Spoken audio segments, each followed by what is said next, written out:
നിങ്ങളുടെ ഫിറ്റ്നസ് ആവശ്യങ്ങൾ നിറവേറ്റാനായി ചേലക്കരയിൽ ഇതാദ്യമായി ഇന്റർനാഷണൽ ക്വാളിറ്റിയിൽ ഒരു AC fitness centre. Brand box fitness. നിങ്ങളുടെ ഫിറ്റ്നസ് ഇനി ഞങ്ങളുടെ ഗ്യാരണ്ടി. തൃശൂർ ജില്ലാ ലീഗൽ സർവീസസ് അതോറിറ്റിക്ക് കീഴിലെ തലപ്പള്ളി താലൂക്ക് ലീഗൽ സർവീസസ് കമ്മിറ്റിയുടെ നേതൃത്വത്തിൽ പുഴ സംരക്ഷണ ദിനാചരണം സംഘടിപ്പിച്ചു. പാഞ്ഞാൾ വാഴലിക്കാവ് പ്രദേശത്തെ ഭാരതപ്പുഴയുടെ തീരത്ത് വെച്ചാണ് പുഴ സംരക്ഷണ ദിനാചരണ പരിപാടി നടന്നത്. തൃശൂർ ജില്ലാ legal services authority secretary Saritha Raveendran പുഴ സംരക്ഷണ ദിനാചരണ പരിപാടി ഉദ്ഘാടനം ചെയ്തു. ഒരു പുഴയുടെ സങ്കല്പം എന്ന് പറയുന്ന ഇതല്ലല്ലോ. എത്ര വേനലാണെങ്കിലും നമ്മുടെ ഭാരതത്തിന്റെ സംസ്കാരം എന്ന് പറയുന്നത് തന്നെ നദിയുടെ തീരങ്ങളിൽ നിന്നാണ് ഉടലെടുത്തിട്ടുള്ളത്. നദീതട സംസ്കാരമാണ് പല സംസ്കാരങ്ങളും ഹിസ്റ്ററി പഠിക്കുമ്പോൾ നമ്മൾ മനസ്സിലാക്കുന്നത്. നമ്മൾ നദികളും തോടുകളും ഒക്കെ വരണ്ടുണങ്ങി ഇപ്പോൾ ഇത് തോടാണെന്ന് കുട്ടികളോട് പറഞ്ഞു കൊടുത്താൽ കുട്ടികൾ പോലും വിശ്വസിക്കില്ല. അതാണിപ്പോൾ ഇനി പുതിയ ജനറേഷനോട് ഇതൊക്കെ ഒരു തോടായിരുന്നു, അല്ലെ ഇതൊരു നദിയായിരുന്നു, ഒരു ഭാരതപ്പുഴയായിരുന്നു, ഇതിന് ഇങ്ങനെ ഒരു ഭംഗി ഉണ്ടായിരുന്നു എന്ന് പറഞ്ഞാൽ കുട്ടികൾക്കൊക്കെ വിശ്വസിക്കാൻ പ്രയാസമാകും. കാരണം അവർ നോക്കുമ്പോൾ ഇതൊരു തരിശു ഭൂമിയായിട്ട് ഇങ്ങനെ കിടക്കുകയാണ്. പകുതി സമയത്ത് വെള്ളവും പകുതി സമയത്ത് എന്താ കരഭൂമിയുമായിട്ട് കിടക്കുന്നൊക്കെയുള്ള ഡൗട്ടുകളും ഇനിയിപ്പോൾ ഇതിനെയൊക്കെ ട്രോളുകളുമായി ഇറങ്ങുന്ന ഒരു കാലം വരും.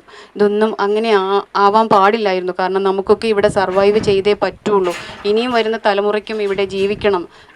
അതായത് വളരെ കഴിഞ്ഞ് നമ്മളൊരു 10 കൊല്ലം മുമ്പൊക്കെ നമ്മളിവിടെ എങ്ങനെയായിരുന്നുവോ നമ്മുടെ, എനിക്കൊരു 10-20 അല്ലെങ്കിൽ ഒരു 30 കൊല്ലത്തെ, കാരണം ആദ്യത്തെ ഒരു 10 കൊല്ലം നമുക്കറിയില്ല നമ്മുടെ ചുറ്റുമുള്ള പ്രപഞ്ചം എങ്ങനെയാണെന്ന്. ബാക്കിയുള്ള ഒരു 30 വർഷക്കാലത്തെ എക്സ്പീരിയൻസ് നമ്മൾ പറയുകയാണെന്നുണ്ടെങ്കിൽ നമ്മുടെ ഒരു പ്രപഞ്ചമോ നമ്മുടെ നദിയോ നമ്മുടെ എന്താ പറയുക കൃഷി സ്ഥലങ്ങളോ ഒന്നും ഇങ്ങനെ ആയിരുന്നില്ല കൂടുതൽ. അപ്പോൾ ഇന്ന് കൂടുതൽ ജനസംഖ്യ വർദ്ധിച്ചു, ആളുകൾ കൂടുതൽ കൺസ്ട്രക്ഷൻസ് ചെയ്യണം എന്ന് ആഗ്രഹിക്കുന്നു. അപ്പോൾ വൃക്ഷങ്ങളൊക്കെ വെട്ടി കൂടുതൽ വീട് വയ്ക്കാനും, അതായത് കൃഷി സ്ഥലങ്ങളൊക്കെ കൺവേർട്ട് ചെയ്ത് അവിടെ വലിയ മാളുകളും ഒക്കെ പണിയുമ്പോൾ നമ്മുടെ വൃക്ഷങ്ങൾ നഷ്ടപ്പെടുന്നു, നമ്മുടെ ഭൂമിയിലെ ജലാംശം നഷ്ടപ്പെടുന്നു, ഭൂമിയിലേക്ക് വെള്ളം വെള്ളം സ്റ്റോർ ചെയ്യാൻ പറ്റാണ്ട് വരുന്നു. അപ്പം നദിയിലേക്കൊക്കെ വെള്ളം എത്തിച്ചേരാനുള്ള സാഹചര്യം ഉണ്ടാവുന്നില്ല. അങ്ങനെ വളരെയധികം പരിസ്ഥിതിയെ നമ്മൾ തന്നെയാണ് നശിപ്പിച്ചുകൊണ്ടിരിക്കുന്നത്. ഓരോ വ്യക്തിയും അതിന് റെസ്പോൺസിബിൾ ആണ്. അപ്പോൾ നമ്മളൊക്കെ ഇപ്പോൾ ഈ ഒരു പ്രോഗ്രാം സംഘടിപ്പിക്കുന്നതിലൂടെ എന്തെങ്കിലും ഒരു ചെറിയ മെസ്സേജ് ആർക്കെങ്കിലുമൊക്കെ ഇതിലൂടെ കമ്മ്യൂണിക്കേറ്റ് ചെയ്യാൻ കഴിഞ്ഞാൽ അതൊരു ഭാഗ്യമായിട്ടാണ് ഞാൻ കരുതുന്നത്. കാരണം നമ്മുടെ പുഴകളും നമ്മുടെ പ്രപഞ്ചവും, അതായത് നമ്മുടെ സാമൂഹിക ആവാസ വ്യവസ്ഥിതി നമ്മൾ സംരക്ഷിക്കേണ്ടതാണ് എന്നുള്ളൊരു ഉത്തരവാദിത്വം ഓരോരുത്തരും ഉൾക്കൊള്ളണമെന്നാണ്. വാർഡ് മെമ്പർ PM മുസ്തഫ അധ്യക്ഷനായിരുന്നു.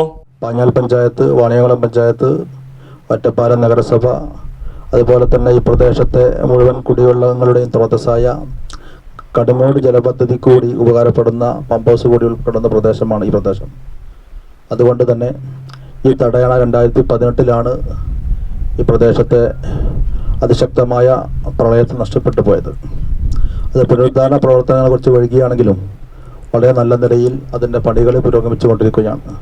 അത് പൂർത്തിയായാൽ ഈ പ്രദേശത്തെ കുടിവെള്ളക്ഷാമത്തിനും അതേപോലെ തന്നെ കാർഷിക ക്ഷേമത്തിനും ഒരുപാട് ഉപകാരപ്രദമായ തടയണയാണ് വാളാരിപ്പാടം മാനന്നൂർ ഉരുക്ക് തടയണ. അതിൻ്റെ നിർമ്മാണ പ്രവർത്തനങ്ങൾ വളരെ നല്ല നിലയിൽ പുരോഗമിച്ചുകൊണ്ടിരിക്കുകയാണ്. ഈ വേനൽക്കാലത്തോടു കൂടി അതിൻ്റെ പണികൾ പൂർത്തീകരിച്ച് അടുത്ത വേനൽക്കാലത്ത് ഈ പ്രദേശത്ത് 5 കിലോമീറ്റർ ചുറ്റളവിൽ വെള്ളം സുലഭമായി ലഭ്യമാകുന്ന രീതിയിൽ നിറഞ്ഞു നിൽക്കുന്ന ഒരു മനോഹരമായ കാഴ്ച ഞങ്ങൾക്ക് വലിയ സന്തോഷം നൽകുന്ന കാര്യമാണ്. ഈ വാഴാരിപ്പാടം ഭഗവതി ക്ഷേത്രത്തിൻ്റെ തിരുമുറ്റത്ത് ഒരുപാട് സിനിമകൾക്ക് ലൊക്കേഷനുമുള്ള ഈ പ്രദേശത്ത് വളരെ സന്തോഷം നിറഞ്ഞ ഒരു തടയണയാകും എന്ന് ഈ സമയത്ത് നിങ്ങളെ ഓർമ്മപ്പെടുത്തുകയാണ്. കേരള കലാമണ്ഡലം രജിസ്ട്രാർ ഡോക്ടർ രാജേഷ് കുമാർ മുഖ്യപ്രഭാഷണം നടത്തി. ചരിത്രാതീത കാലം മുതൽ തന്നെ മനുഷ്യൻ പ്രകൃതിയെ ആരാധിച്ചതും അതുപോലെ പ്രകൃതിയെ പ്രകീർത്തിച്ചതുമെല്ലാം നമ്മൾ ചെറിയ ക്ലാസ്സുകൾ തൊട്ട് പഠിച്ചിട്ടുണ്ട്. അത് ഹിന്ദു മിത്തോളജിയിലായാലും ഗ്രീക്ക് മിത്തോളജിയിലായാലും എല്ലാം തന്നെ വായുവിനെയും വെള്ളത്തെയും എല്ലാം ആരാധിച്ചതായിട്ട് നമുക്ക് കാണാൻ സാധിക്കും. പലപ്പോഴും ആരാധനയും ഭക്തിയുമെല്ലാം ഭയത്തിൽ നിന്നാണ് ഉണ്ടാവുക. എന്നാൽ ഭക്തി ഉണ്ടാവേണ്ടത് സ്നേഹത്തിൽ നിന്നുമാണ്.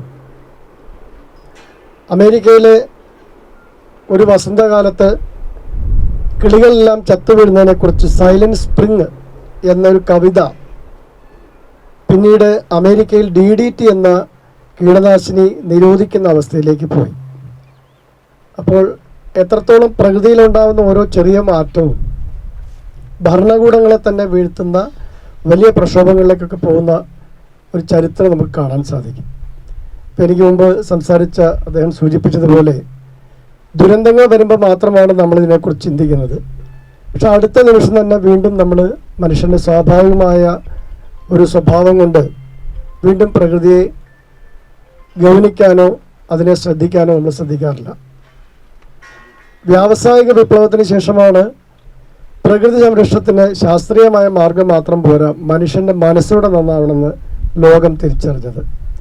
അമേരിക്ക ഉൾപ്പെടെയുള്ള രാജ്യങ്ങൾ ഇപ്പോൾ പുറത്തേക്ക് വിടാം, കാർബൺ എമിഷനുമായി ബന്ധപ്പെട്ട് ഒട്ടേറെ തർക്കങ്ങൾ മൂന്നാം ലോക രാജ്യങ്ങളെല്ലാം തന്നെ അവരുടെ ഉൽപ്പാദനം അല്ലെങ്കിൽ വ്യാവസായിക മേഖലയിലെ പ്രവർത്തനങ്ങളെല്ലാം നിർത്തിവെക്കണം എന്നുള്ള ഉൾപ്പെടെയുള്ള ഒട്ടേറെ നിർദ്ദേശങ്ങളൊക്കെ പുറപ്പെടുവിക്കുമ്പോൾ സ്വന്തം സുഖത്തിനും സൗകര്യത്തിനും വേണ്ടി മറ്റുള്ളവർ അനുഭവിക്കണമെന്ന ഒരു പൊതു മാനുഷിക നിലപാടിലേക്ക് പോയതിൻ്റെ കാരണമാണത്.